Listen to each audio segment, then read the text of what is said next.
Andy Ngo, an independent journalist, was physically assaulted, beaten, had toxic substances thrown on him by Antifa, which sort of runs the streets, rules the streets in this city.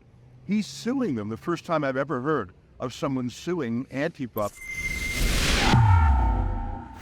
Ezra Levant here. I just arrived in downtown Portland, Oregon. You can sort of tell it's Portland. The weather is beautiful. It's gorgeous. There's a defund hate sign there, which is very important. And behind me, I don't know if you can see it, is a squalid shantytown, a tent city. These are all over the place, like at every intersection, at every junction. We are in a fancy part of the city, gorgeous parks, but homeless people, extremely poor people, drug addicts. I was just in Hungary and Romania a couple of weeks ago. Those are poor countries.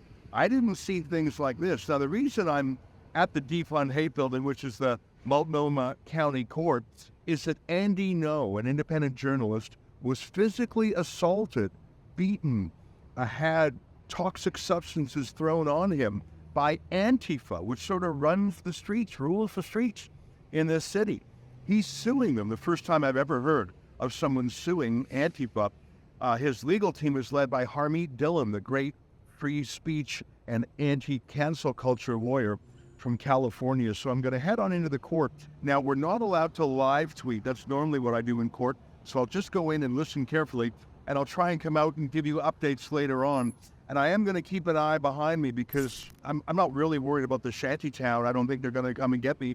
But I know that Antifa hates independent journalists. They physically assault them, and they get away with it. One of the shocking things I've learned about Andy Ngo's case is that the police literally stood by and did nothing. I just texted a friend of mine who has been in the court. It's Katie Davis Court, our alumna. You might remember she did journalism for us in the Pacific Northwest and other parts of the world.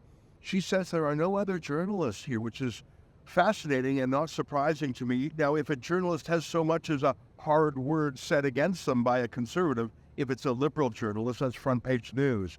But a conservative or independent journalist who has actually been physically abused by Antifa, well, the media critics, the media defense groups, they don't care. And I'll give you a report from inside. For all of my reports on this subject, visit stopantifa.com.